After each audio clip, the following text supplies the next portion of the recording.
Problem வந்துட்டு வருது. எனக்கு எப்பெல்லாம் நைட் டியூட்டி எதிர்பார்க்கவே இல்லை. எனக்கு ஒவ்வொரு நாளும் எனக்கு டே டியூட்டி தான் இருக்கு. இந்த ஃபாஸ்டிங் பீரியட் ஃபுல்லாக எனக்கு நைட் டியூட்டி இருந்ததுனால நான் என்னால் முடிஞ்ச டைம் வரைக்கும் அதை பார்க்கும்படியே கர்த்தர் கிருபை செய்தார். என் ஹஸ்பண்ட் இங்கே ஒரு சர்ச் நாங்கள் அந்த ஒரு சபையில் நாங்கள் ஒரு அசிஸ்டன்ட் பாஸ்டர் என் ஹஸ்பண்ட் இருக்கிறாங்க. கர்த்தர் எங்களுக்கு பெரிய காரியங்கள் செய்து வருகிறார். எனக்கு சரியான ஒரு டேட் ஞாபகம் இல்லை. அந்த ஏஞ்சல் டிவியோட அந்த ஐ திங்க் 12-13வது நாள் உபவாசம் தொடங்கினப்போ எங்கள் சபையிலேயும் ஒரு வாரம் ஃபாஸ்டிங் ப்ரேயர் நடந்துட்டு இருந்துச்சு. அதில் கர்த்தர் எங்களுக்கு பெரிய காரியங்களை செய்தார். கர்த்தருடைய பாதங்களை அந்த சிலுவை தியான பாடுகளை தியானித்த அதே நாளில் கர்த்தருடைய திருப்பாதத்தை பார்க்கும்படியாக எனக்கு கர்த்தர் கிருபை செய்தார். அது மாத்திரம் இல்லாமல் அன்றைக்கு நாங்கள் எங்கள் சர்ச்சில் ஃபாஸ்டிங் ப்ரேயர் இருந்துச்சு. நாங்கள் என்னென்ன தியானங்கள் செய்கிறாரோ அதே மெசேஜ் தான் ஒவ்வொரு நாளும் கர்த்தர் வெளிப்படுத்தி கொடுத்தார். நான் அப்படி ஆண்டவரே இந்த பில்டிங் ஃபண்டுக்காக நாங்கள் எதையாவது செய்யணும் ஏசப்பான்னு சொல்லிட்டு நாங்கள் பொருத்தனை பண்ணிட்டோம். கர்த்தர் சுத்தமான நாங்கள் இந்த நாளை நாங்கள் நேற்று தினத்தில் பில்டிங் ஃபண்டுக்காக எங்களால் முடிந்த 26,000 ரூபாய் அமைத்து வச்சிருக்கிறோம். கர்த்தர் சுத்தமாக பில்டிங் கட்டி முடிக்கும் வரை அதை நாங்கள் தாங்கும்படியே கர்த்தர் எங்கள் கரங்களை பலப்படுத்தும்படியா எங்கள் ஜெபிக்கும்படியே நான் கேட்டுக்கொள்கிறேன். இப்போ நான் சற்று நேரத்துக்கு முன்பாக ஒரு சாட்சியை பார்த்த பொழுது கர்த்தர் ஒரு காரியத்தை வெளிப்படுத்தினார். நேற்று தினத்துல நான் நல்லா தூங்கிட்டு இருந்தப்போ நேற்று ராத்திரி ஒரு 1 மணி 2 மணி இருக்கும், நல்ல டைம் தெரியுது எனக்கு. அப்போ ஐயா ஒரு பெரிய வீட்டுல உட்கார்ந்துட்டு இருக்காங்க. ஃபுல்லா ஒயிட் பில்டிங்கா இருக்கு. அந்த பில்டிங்கை சுத்தி ஒரு நிறைய பெண் என்ன பில்டிங் என்ன சொன்னாங்க, இதை நினைவு வச்சுக்கோங்கண்ணா. ஒரு நிறைய பெண்கள் அதுல முக்கியமா ஒரு அந்த பெண்ணை பார்த்தா ஒரு மத செய்யற பெண்ணு மாதிரியே இருந்துச்சு. அப்ப ஐயா எங்க இருக்கிறாங்கன்னு சொல்லிட்டு அந்த பெண் ஐயா தேடி அந்த வீட்டுக்கு வராங்க. ஆனா ஐயா கடைசி வீட்டுக்கு பின்னாடி ஒரு இடத்துல உட்காந்துட்டு அமைதியா வேதம் வாசிச்சுட்டு இருக்கிறாங்க. அப்போ அந்த பெண் ஐயா பார்த்து கெட்ட வார்த்தையினால ஐயா தூஷணை பண்ணிட்டு இருந்தாங்க. அப்போ வானம் திறந்ததை நான் பார்த்தேன். வானத்துல இருந்து ஆண்டவர் பெரிய பெரிய நட்சத்திரத்தையும் அக்கினியும் அந்த இடத்துல போட்டதை நான் பார்த்தேன். அந்த பெண்ணு கீழே விழுந்து ஐயோ என்னை விட்டுடு நான் போயிடுறேன்னு சொல்லிட்டு அப்படியே அழுது போறேன்னாங்க. அப்ப அந்த பெண்ணை அந்த பெண்ணுக்குள்ள அநேக அசுத்தாவை இருந்ததை நான் பார்த்தேன். அப்ப அந்த பெண்ணுக்குள்ள இருந்து அந்த அசுத்தாவை விலகி போனதை பார்த்த பொழுது ஆண்டவரை ஆண்டவர் நாமத்தை மகிமைப்படுத்தினேன். அதனால நான் நினைக்கிறேன் ஐயா அப்படி இந்த பில்டிங்கோட இந்த இன்சொட்டி ஊழியத்தை கட்டுக்கிற பில்டிங் பண்ணி தடை பண்ணணும்னு சொல்லிட்டு அநேக பொல்லாதாவை எழும்பி இருக்கிறாங்கன்னு சொல்லிட்டு ஆனால் கர்த்தர் இந்த 40 உபவாசம் மூலமா தகர்த்து போட்டிருக்கிறார். இந்த நாட்கள் இந்த ஒவ்வொரு நாளும் உபவாசத்தை நாங்கள் ஜெபிக்கும் பொழுது என்னால எனக்கு கேஸ்ட்ரிக் ப்ராப்ளம் இருக்கு. ஆனால் ஒரு வேளை நாங்கள் உபவாசத்தை அந்த ப்ரோக்ராம் பார்க்கும்போது எங்கள் வாழ்க்கையில் அது மிகவும் ஆசீர்வாதமா இருக்கிறது. அங்க நீங்க என்ன ப்ரேயர் பண்றீங்களோ அந்த காரியத்துக்கு ஜெபம் பண்ணும் பொழுது வீடு முழுச ஒரு பிரகாசத்தை நாங்க பார்ப்போம். அழைக்கப்பட்ட தேசத்துல எங்களுக்கு ஆறுதலா இருப்பது ஏஞ்சல் டிவி மாத்திரம்தான். இந்த ஏஞ்சல் டிவி எங்களுக்கு மிகவும் ஆசீர்வாதமாக இருக்கிறது. கர்த்தரோடு இணையும்படியாகவும் அவருடைய ஆலயத்திற்கு அவருடைய வருகைக்கு நாங்கள் ஆயத்தப்படும்படியாக கர்த்தர் நாட்களில் எடுத்து பயன்படுத்தி வருகிறார். கர்த்தர் தாம் இந்த ஊழியத்தை ஆசீர்வதிப்பாராக. நாங்க இருக்கும் வாழ்நாளெல்லாம் பில்டிங் கட்டி முடிக்கும் வரைக்கும் எங்களுடைய பணங்களை தேவனுடைய நாமத்திற்கு மகிமைக்காக இந்த ஊழியத்திற்கு கொடுத்து உதவும்படி கர்த்தர் எங்களுக்கு கிருபை செய்வாராக. எங்களுக்கு இந்த சாட்சி எழுதி அனுப்பணும் ரொம்ப ஆசை. நாங்க ஒரு பார்ட்னரா இருக்கிறோம். நாங்க ஒரு மாதம் எங்களால் முடிந்த அமௌண்ட் நாங்க அனுப்பிச்சு வருகிறோம். ஐயாவுடைய பேருக்கு இந்த பில்டிங் ஃபண்டுக்காக நாங்க அனுப்பிச்சு இருக்கிறோம். எங்க மிகவும் சீக்கிரட்டா எந்த காரியத்தை செய்ய முடியாது. எது இருந்தாலும் நாங்க எப்ப அனுப்பினாலும் ஐயாவுடைய பேருக்கு தான் நாங்க அனுப்பிச்சு இருக்கிறோம். இப்பொழுது அது எனக்கு இந்த சாட்சி எழுதி அனுப்ப டைம் இல்லை, அதனால நான் ரெக்கார்ட் பண்ணி அனுப்புறேன். எங்களுக்கு 2 பிள்ளைங்க இருக்கிறாங்க. தேவநாம மகிமைக்காக தேசத்தை நாங்க தொடர்ந்து வாழும்படியாகவும் தேவநாம மகிமைக்காக நாங்க தொடர்ந்து தேசத்துல ஊழியம் செய்யும்படியாகவும் இங்க இருக்கிற எல்லா ஊழியர்களுக்காக ஜெபிக்கும்படி நாங்க கேட்டுக்கொள்கிறோம். தேவநாம மாத்திரம் மகிமைப்படுவதாக. ஆமென். ஆமென். உங்க பேர் என்ன? சலோமி. எந்த ஊரு? சவுதி அரேபியால. ஸோ நம்ம கட்டப்படும் கட்டடத்தை குறித்து ஒரு சாட்சியை இவர்கள் சொல்லியிருக்கிறார்கள். இங்கே தான் இருக்கீங்களா? அதான் இங்கே ஆளை காணுமேன்னு பார்த்தேன்.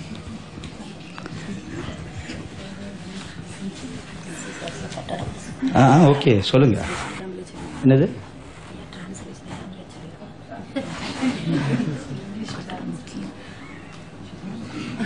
நான் பாட்டு டிரான்ஸ்லேட் பண்ணல, சாட்சி மாத்திரம் டிரான்ஸ்லேட் பண்றேன். பாட்டெல்லாம் பாட வேண்டாம், சாட்சி மாத்திரம் சொல்லுங்க. அல்லேலூயா. கர்த்தருடைய நாமத்துக்கு ஸ்தோத்திரம். திங்கட்கிழமை இந்த ஃபாஸ்டிங் தொடங்கின 38வது நாள். On the 30th day of this fast, fasting முடிஞ்ச உடனே ஐயா சொன்னாங்க ராத்திரி 9 மணி முதல் 10 மணிக்கு வீட்டுல போய் ஜெபிக்க வேண்டும். So we were told to go and pray at night at 9 p.m.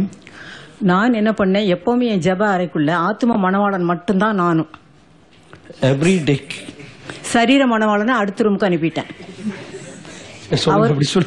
அவரும் வெளியே போயிட்டார். My husband went out. I with my bridegroom inside the prayer room. Amen. And we became one in spirit. அப்போ 8:45 ஆரம்பிச்சு 9:30 வரைக்கும் ஜெபிச்சுக்கிட்டே இருக்கிறேன். என் ரூமுக்குள்ள அவர் வரல. திடீர்னு என்னுடைய ஹஸ்பண்ட் கதவை திறந்துட்டு உள்ள வந்தார். அவர் கண்ணை மூடி இப்படி வந்துகிட்டே இருந்தாரு. எதிரே இருந்த சேரை போட்டு என் எதிர்பக்கத்தில் உட்காந்து எனக்கு கர்த்தர் ஒரு தரிசனம் காட்டுகிறார் அப்படின்னாரு. நான் உடனே உட்காந்துட்டு ஜெபிச்சுக்கிட்டு சரி சொல்லுங்க அப்படின்னு சொன்னேன். அவர் உள்ள நுழையும் போது 9:40 இரவு. அவர் சொன்ன தரிசனம், கர்த்தர் இரவு 9:40 மணி அளவில் அடியனுக்கு ஒரு ரதத்தை சாது ஐயா ஒரு வீதியில் ஓட்டிக்கொண்டு செல்லுவதாக காண்பித்தார். என்ன ஓட்டினாரு? ரதம். ரதம். அந்த சாது வஸ்திரத்திலே உட்கார்ந்து ரதத்தை ஓட்டிக்கொண்டு செல்லுவதாக காண்பித்தார். அந்த ரதத்தை மிகவும் வேகமாக வெண்மை நிற குதிரைகள் 5 இழுத்து கொண்டு சென்றன. என்னுடைய ஹஸ்பண்ட் அவர் கிப்சன் சாமுவேல், நான் சொல்லிறேன், அவர் கண்ணை முடிட்டு என்னை நிமிர்ந்தே பார்க்கல, சொல்லிட்டே இருக்காரு. அந்த தரிசனத்தை பார்த்து கொண்டே சொல்லுகிறார். சென்றார். அந்த ரதத்தில் சாதியாவுக்கு பின்புறமாக கர்த்தராகிய இயேசு கிறிஸ்து மிகவும் பிரகாசமான வெண்வஸ்திரம் தரித்து அமர்ந்திருந்தார். அந்த ரதமானது அதன் வண்டியும் அதன் 2 சக்கரங்களும் முற்றிலும் தங்கம் போன்ற நிறத்தில் இருந்ததை நான் தரிசனத்தில் காண்கிறேன் அப்படின்னு என்னுடைய ஹஸ்பண்ட் என்கிட்ட எதிர சொல்லிட்டே இருக்கார். அப்போ அந்த ரதம் வீதியில் செல்லுகிறது.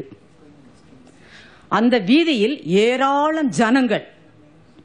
சாதையா முன்பாக ரதத்தை ஓட்டி கொண்டிருக்கிறார். பின்பு கம்பீரமாக வெண்வஸ்திர பிரகாசத்தோடு இயேசு கிறிஸ்து அமர்ந்திருக்கிறார். அந்த ரதத்தை சுற்றிலும் தெருவில் உள்ள ஏராளம் கணக்கற்ற ஜனங்கள். இப்படி எங்க ஹஸ்பண்ட் என்கிட்ட போஸ் கொடுக்கிறார். அவரும் கண்ணை திறக்கல.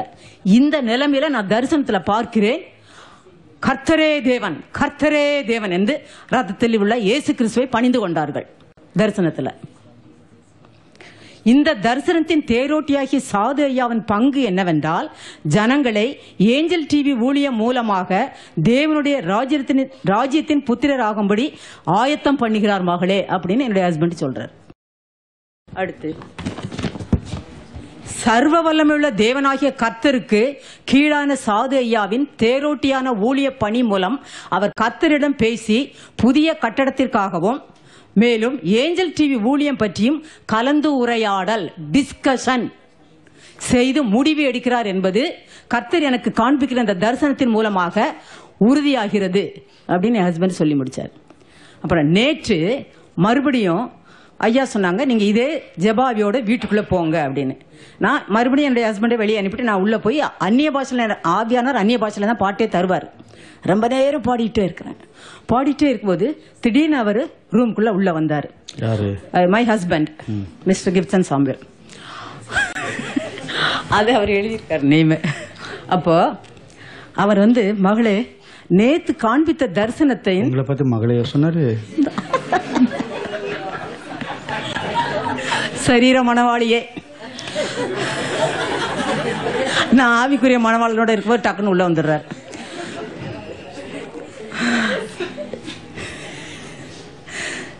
மறுபடியும் அந்த தரிசனத்தின் தொடர்ச்சியை நான் இப்ப காண்கிறேனம்மா அப்படின்னு சொல்லிட்டு, சாதேயா அவர்கள் கர்த்தராகிய இயேசு கிறிஸ்து அமர்ந்திருந்த ரதத்தை தரையில் ஓட்டி கொண்டு போகிறார் அப்படின்னு அவர் இப்படி கையில வச்சுக்கிட்டு சேர்ல உட்காந்துட்டு இந்த பொசிஷன்ல உட்காந்துட்டு சொல்றாரு. கண்ணு திறக்கவும் இல்லை. அப்போ சாதையா அந்த ரதத்தை தரையில் ஓட்டி கொண்டு போனார். சிறிது தூரம் சென்ற பின் அந்த ரதமானது தரையை விட்டு எழும்பி வானத்தில் உயரமாக பறந்து சென்றது. உடனே நான் கண்ணை மூடிட்டு எலியா ரதத்தை வானத்தில் ஓட்டிக்கிட்டு கொண்டு போற மாதிரி அந்த தரிசனம் எனக்கு தெரியுது. அப்போ என்னுடைய ஹஸ்பண்ட் சொன்னது, தரையை விட்டு எழும்பி வானத்தில் அந்த ரதமானது உயரமாக பறந்து சென்றது. பின்னர் அந்த ரதமானது நமது ஏஞ்சல் டிவி ஊழியத்திற்காக கட்டப்போகிற புதிய கட்டடத்தின் வாசலின் முன்பக்கத்தில் இறங்கியது. இதையும் அவர் கண்ணில் பார்த்துட்டே சொல்றாரு. அந்த கட்டடம் மிகவும் விசாலமாக இருக்கிறது. அந்த கட்டடத்தின் முன்பக்கத்தில் அந்த ரதம் இறங்கியது. அதன் பின்னர் சாது ஐயா அவர்கள் அந்த ரதத்தை விட்டு இறங்கி கர்த்தராகிய இயேசு கிறிஸ்துவை புதிய கட்டடத்திற்கு உள்ளே அழைத்து சென்றார். அப்புறம் அவர் தரிசனத்தில் பார்த்துட்டு கண்ணை திறக்காமலே சொல்றாரு, கர்த்தராகிய இயேசு கிறிஸ்து புதிய கட்டடத்திற்குள் நுழையும் போதே கட்டடம் மிகவும் பிரகாசமான வெண்மையாக மாறினது. என்ன நிறம்? பிரகாசமான வெண்மை நிறமாக மாறினது. வெண்மை. ஆமே. அது ஒயிட். ஆமே. சேம் தான். சேம் தானே? அந்த புதிய கட்டடத்தின் மேல் மாடிக்கும் பரலோகத்திற்கும் இடையே ஒரு மிகவும் உயரமான ஏணி ஒன்று வைக்கப்பட்டு இருக்கிறது என்பதை தரிசனத்தில் பார்க்கிறேன். மேல் மாடிக்கும் பரலோகத்துக்கும் பெரிய ஏணி. அந்த ஏணியின் மூலமாக தேவதூதர்கள் பரலோகத்திலிருந்து இறங்கி கொண்டு இருப்பதையும், பரலோகத்தின் கட்டடம் புதிய கட்டட மேல் மாடியிலிருந்து பரலோகத்திற்கு ஒரு கூட்டம் தேவதூதர்கள் ஏறிக்கொண்டு சென்று கொண்டு இருப்பதையும் தரிசனத்தில் காண்கிறேன். ஒரு கூட்டம் தேவதூதர்கள் பரலோகத்திலிருந்து இறங்கி மேல் மாடிக்கு இறங்குறாங்க. ஒரு கூட்டம் தேவதூதர்கள் பரலோகத்திற்கு மேல் மாடியிலிருந்து ஏறிக்கொண்டு செல்வதை தரிசனத்தில் காண்கிறேன் என்று அவர் சொன்னார். புதிய கட்டடம் மிகவும் விசாலமானதாக காணப்பட்டது. எப்படி? விசாலம், பிராட். இதெல்லாம் நோட் பண்ணுங்க, நீங்க வாசிங்க. அதுவும் என்னுடைய ஹஸ்பண்ட் கண்ணை திறக்கவே இல்லை. தரிசனத்தை பார்த்துட்டு அப்படி டைரக்டா பாடம் நடத்துற மாதிரி சொல்லிட்டே இருக்காரு. இந்த புதிய கட்டடம் மிகவும் விசாலமானதாக காணப்பட்டது. இப்படியாக தேவதூதர்கள் ஏறுவதும் இறங்குவதுமாக இருப்பதினால் இப்புதிய கட்டிடமானது பரலோகத்தின் தேவனால் அங்கீகரிக்கப்பட்டுள்ளது. Approved by the Lord Jesus heaven. இதே வார்த்தை அவர் சொல்றார் என்பது மிகவும் உறுதியாகிறது. இந்த புதிய கட்டடத்தின் கட்டுமான பணி முழுவதையும் தேவதூதர்கள் வந்து மேற்பார்வையிட்டு காத்துக்கொள்ள போகிறார்கள் சொல்லிட்டு, the construction of the new building will be fully supervised and guarded by the angels coming from heaven. இதையே சொல்றார். இவர் கண்ணால நிறைய தேவதூதர்களை பார்த்துட்டே தான் இருக்காரு, கண்ணை திறக்கவே இல்லை. இப்போ மணி 10:15 நிமிஷம் நைட்டு. இந்த தரிசனத்தை கர்த்தராகிய இயேசு கிறிஸ்துவுக்கு காட்டின தேவனுக்கு நன்றிகளை செலுத்துகிறேன். தேவன் சாது ஐயா அவர்களையும் ஏஞ்சல் டிவி ஊழியத்தையும் புதிய கட்டடத்தையும் ஆசீர்வதிப்பாராக. அப்படி சொல்லிக்கிட்டு இருக்கும்போது இன்னொரு வார்த்தையும் ஆண்டவர் என்னுடைய ஹஸ்பண்ட் சொல்றார். அசிஸ்டன்ட் பிஏ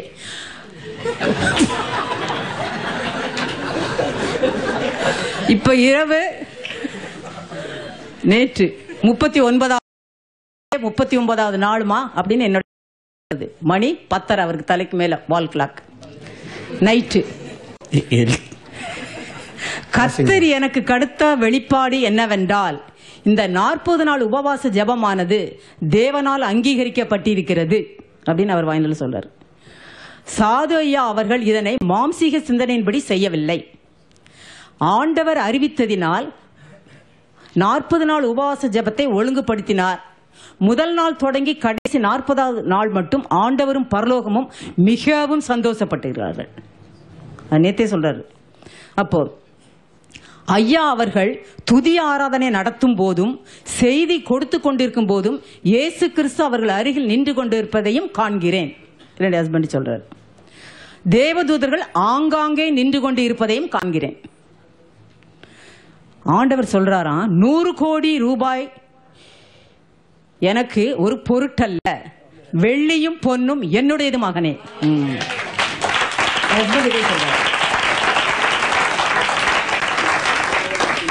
அப்புறம் தான் எனக்கு ஞாபகம் வந்துச்சு, ஐயா ஒரு 2.5 கோடி நேற்று தான் வந்திருக்குனாங்க. 100 என்ன 10,000 கோடி கூட கர்த்தர் கொடுப்பார். ஆமென், அல்லேலூயா. 100 கோடி என்பது எனக்கு ஒரு பொருட்டல்ல, வெள்ளியும் பொன்னும் என்னுடையது என்று சொன்னார் கர்த்தர். தேவனாகிய கர்த்தர் இந்த 40 நாள் உபவாசத்தில் கலந்து கொண்ட ஒவ்வொருவருக்கும் மிகப்பெரிய ஆசீர்வாதத்தை கட்டளையிடுகிறார் என்பதையும் தரிசனத்தில் உணர்த்தினார். பரலோகத்தில் மிகவும் களிப்பு உண்டாயிற்று. இயேசு கிறிஸ்து முகமலர்ச்சியா சந்தோஷமா இருக்கிறார். அல்லேலூயா. ஆமென். நன்றி.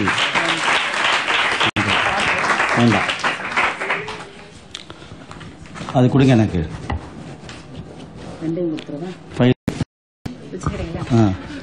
வேணும்னா வச்சுங்க. நன்றி. ஃப்ரேம் பண்ணணும்ல. Thank you so much.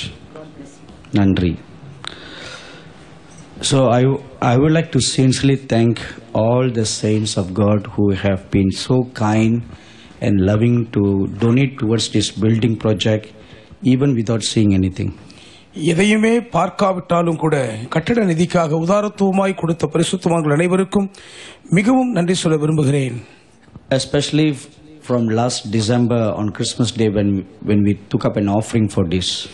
குறிப்பாக கடந்த டிசம்பர் 25ஆம் தேதி கிறிஸ்துமஸ் நாளன்று இந்த பணிக்காக ஒரு விசேஷித்த காணிக்கை சேகரித்த போது, from that day till now, அன்று தொடங்கி இன்று வரையில் you only see an advertisement on the TV about the building fund. கட்டட நிதிக்கான விளம்பரத்தை மாத்திரம்தான் நீங்கள் தொலைக்காட்சியில் பார்க்கிறீர்கள். Other than that, we never gave out any details. அதை தவிர வேறு எந்த விவரத்தையும் உங்களுக்கு நாங்கள் கொடுக்கவில்லை. The reason is because அதற்கு காரணம் என்னவென்றால், we wanted to pray for this during this 40 days fast. முதலாவது இந்த 40 நாட்கள் உபவாச ஜெபத்தின் போதும் நாங்கள் ஜெபிக்க விரும்பினோம். Then to make a public announcement about that. அதற்கு பின்புதான் இதை குறித்து பொதுவாக அறிவிப்பு கொடுக்க விரும்பினோம். Then only we will officially launch the fundraising. அதற்கு பின்புதான் அதிகாரப்பூர்வமாக இந்த பணிக்காக நிதி திரட்டுவதை நாங்கள் முனைந்து செயல்படுவோம். But in this last 3 months, ஆனால் கடந்த 3 மாதங்களாக so many precious saints have been so lovingly giving generously. அநேக விலையேற பெற்ற பரிசுத்தவான்கள் உதாரத்துவமாய் தாராளமாய் கொடுத்து வந்திருக்கிறீர்கள். So I've been praying for a long time when to show you all the building plans. அந்த கட்டடத்தை குறித்த திட்டத்தை எல்லாம் எப்பொழுது உங்களுக்கு காண்பிக்க வேண்டும் என்று நீண்ட நாட்களாக ஜெபித்து வந்தேன். So only yesterday the Lord said, on this last day you can show it to them. நேற்றைய தினம்தான் கடைசி நாளில் நீ அவர்களுக்கு அதை காண்பிக்கலாம் என்று கர்த்தர் அனுமதி கொடுத்தார். I'm going to show you. நான் உங்களுக்கு காண்பிக்க போகிறேன். Also to show to all those who are watching this from all over the world. உலகம் முழுவதும் இருந்து இதை பார்த்து கொண்டிருக்கிற அனைவருக்கும் இதை காண்பிக்க போகிறேன். I need 6 volunteers. 6 உதவியாளர்கள் தேவை. 3 from the girls, 3 from the boys. சகோதரிகள் 3 பேர், சகோதரர்கள் 3 பேர். அதுக்கு ஏன் கை தட்டுறீங்க? But you are not too open right now. இப்போ நீங்க இதை திறந்து பாத்திர கூடாது. When I said show, then you should show. காண்பிங்கன்னு சொல்லும்போது நீங்க காட்டுங்க.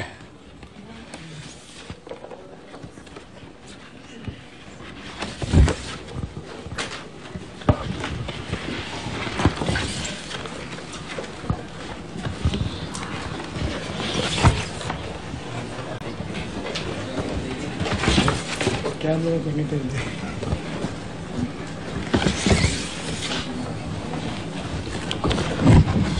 One is for me to hold.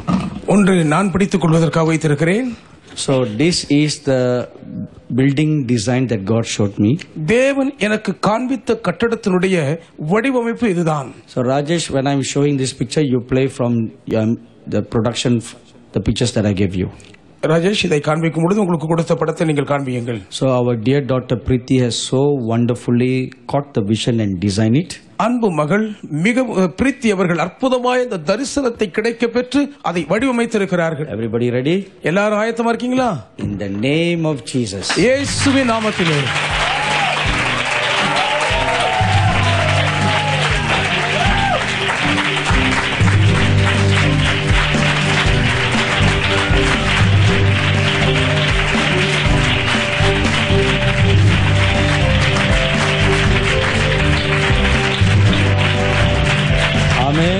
Amen.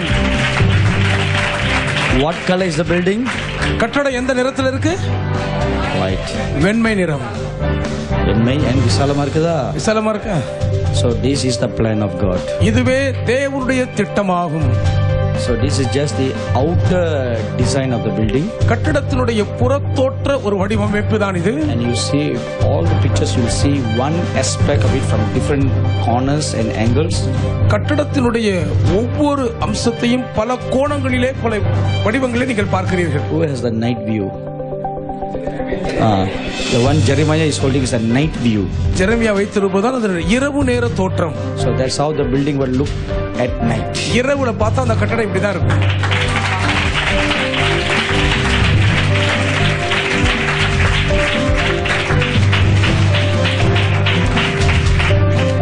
Right now we are facing lot of problems with the teleport operators. இப்போதைக்கு இந்த தொலைக்காட்சி செயல்படுகிற நிறைய பிரச்சனைகள் இருக்கிறது. Look at this picture. இந்த படத்தை பாருங்க. Right on the top we have our own teleport facility. மேல நாமாகவே நிகழ்ச்சிகளை ஒளிபரப்பும் வசதியை செய்திருக்கிறோம். So from our own building we'll telecast it all over the world. ஆக சொந்த கட்டடத்திலிருந்து உலகம் முழுவதும் நிகழ்ச்சியை ஒளிபரப்பும் வசதி வந்துவிடும். So that's what you see on top all these antennas. கட்டடத்தின் மேல் நீங்கள் பார்க்கிற அந்த ஆண்டனா எல்லாம் அதுதான். Nice. நல்லா இருக்கா? So give a good clap to Preeti. பிரீத்திக்கு நல்ல கை தட்டுங்க. Everybody look up and say Preeti, thank you Preeti. எல்லாரும் மேல பார்த்து பிரீத்தி நன்றி பிரீத்தின்னு சொல்லுங்க. She prayed and she fasted and she got this very correctly from the Lord. உபவாசித்து ஜெபித்து கர்த்தரிடமிருந்து சரியாக துல்லியமாய் இந்த வரைபட வடிவத்தை பெற்றுக்கொண்டார்கள். So this is just one part of it. இது இதனுடைய ஒரு பகுதிதான். But then now we need to design all the each floors. ஒவ்வொரு தளத்தையும் இப்பொழுது வடிவமைக்க வேண்டும். There are 5 floors. 5 தளங்கள் இதற்குண்டு. The ground floor is a prayer hall that can sit 2,500 people. தரைத்தளத்தில் 2500 பேர் அமரக்கூடிய ஒரு ஜெப மண்டபம் இருக்கும். Then the second floor will be the studio. இரண்டாவது தளத்தில் படப்பிடிப்பு நிலையம் அமைந்திருக்கும். Then the third floor will be the engineering department and the audio video all the suites. மூன்றாவது தளத்திலே பொறியியல் துறையும் The third floor is engineering, MCR and all the other engineering department. மூன்றாவது தளத்திலே பொறியியல் துறை மற்றும் பிரதான முக்கிய கட்டுப்பாட்டறை என்ற அனைத்து துறைகளும் இயங்கும். The fourth floor will be all the video audio suites. நான்காவது துறையிலே எல்லா ஒளி அறைகள் ஒதுக்கப்பட்டிருக்கும். Right on top very close to heaven will be the administrative department. வான பரலோகத்துக்கு அருகிலே எல்லாத்துக்கும் மேலதான் நிர்வாகத்துறை இயங்கும். Now what you don't see in this picture is இந்த படத்துல நீங்க எதை பார்க்கவில்லை என்றால் behind this building. இந்த கட்டடத்துக்கு பின்னால This portion here, அங்க ஒரு பகுதி இருக்குல்ல, ஐயா காட்டுறாங்களே, கை அங்க பாருங்க.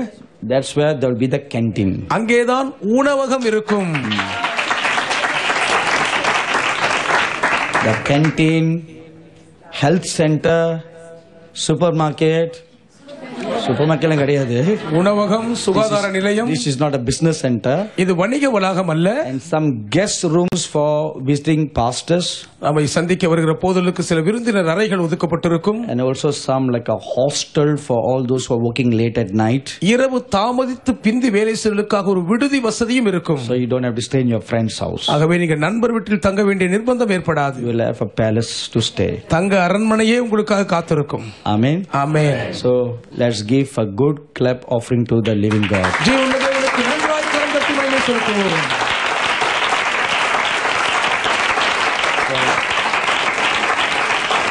All these pictures will be pasted in the JM office area.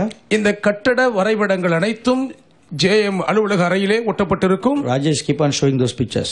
Rajesh அந்த படத்தை காட்டிட்டே இருங்க. And every time you come and go in the JM office, ஒவ்வொரு முறை JM அலுவலகத்தில் நீங்கள் வந்து போகும்போதெல்லாம் lay your hands and blessed. உங்க கையை மேல வச்சு ஆசீர்வதிங்க. And pray. ஜெபம் பண்ணுங்க. So even all you pray warriors who come for prayer, ஜெப வீரர்கள் எத்தனை பேர் அங்க வருவாங்கல்ல, lay hands and pray. எல்லாரும் மேல கையை வச்சு ஜெபிங்க. So this is just the beginning. இது வெறும் ஆரம்பமே. It's not the end yet. இன்னும் முடிவு வரவில்லை. So we still haven't bought the land. இன்னும் இடம் வாங்கவில்லை. Negotiation is going on now. பேச்சுவார்த்தை நடந்து கொண்டிருக்கிறது. So maybe in a couple of days done for official talk with the owners. ஓரிரண்டு நாட்களுக்குள் நிலத்தின் உரிமையாளர்களோடு அதிகாரப்பூர்வமான பேச்சுவார்த்தைக்காக செல்வோம்.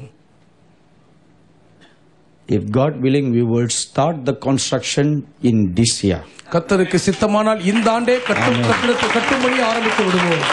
Amen. Amen. So that's the instruction the Lord gave me. கர்த்தர் எனக்கு கொடுத்த வழிநடத்துதல் அதுதான். He said start the building work this year. இந்த ஆண்டே கட்டிட பணியை ஆரம்பிக்கும்படி கர்த்தர் சொல்லியிருக்கிறார். So by the grace of God, without any plans of this, தேவ கிருபையிலே இதை குறித்த எந்த திட்டமும் இல்லாமலேயே 2 banks have approached to give us a loan. 2 வங்கி நமக்கு கடன் கொடுக்க நம்மை அணுகி இருக்கிறார்கள். So I told the bank manager, நான் அந்த வங்கி மேலாளரிடத்திலே சொன்னேன், sir, this is about 100 crores. ஐயா இது 100 கோடி கட்டட செலவு திட்டம். He said no problem ஐயா, அதுல ஒரு பிரச்சனை இல்லையான்னு சொல்லிட்டாங்க. give you all the money. எல்லா பணத்தையும் உங்களுக்கு தந்துறோம். So that's another grace of God. அது மற்றும் ஒரு தேவ கிருபையே. Amen. Amen. So now we need to pray continuously. இப்பொழுது நாம் தொடர்ந்து விடாமல் ஜெபிக்க வேண்டும். My target time is என்னுடைய இலக்கு குறிக்கப்பட்ட நேரம் என்னவென்றால் building will be open next year's Christmas.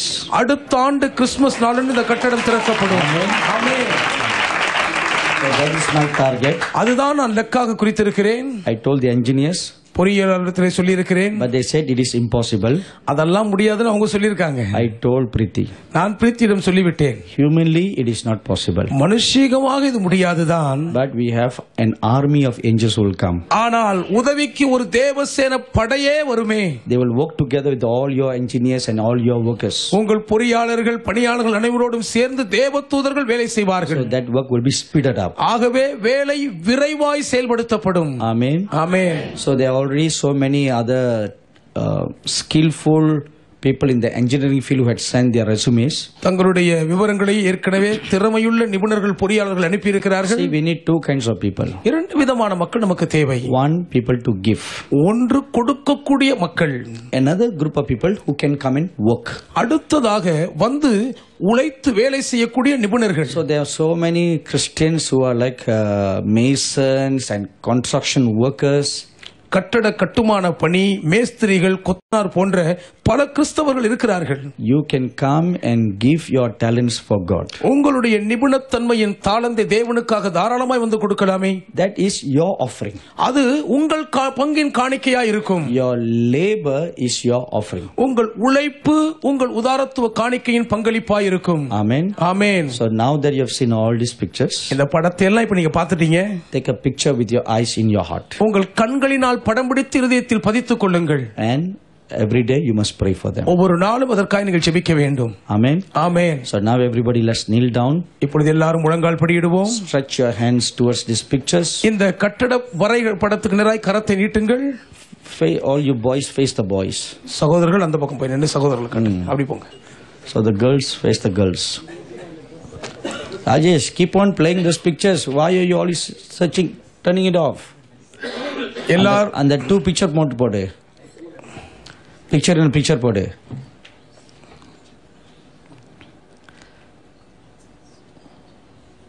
Okay, let's all pray now. நம்ம எல்லாரும் இப்பொழுது ஜெபிப்போம். Everybody lift up your voice. எல்லாரும் சத்தத்தை உயர்த்தி ஜெபியுங்க. Wait a minute. ஒரு நிமிஷம் இருங்க.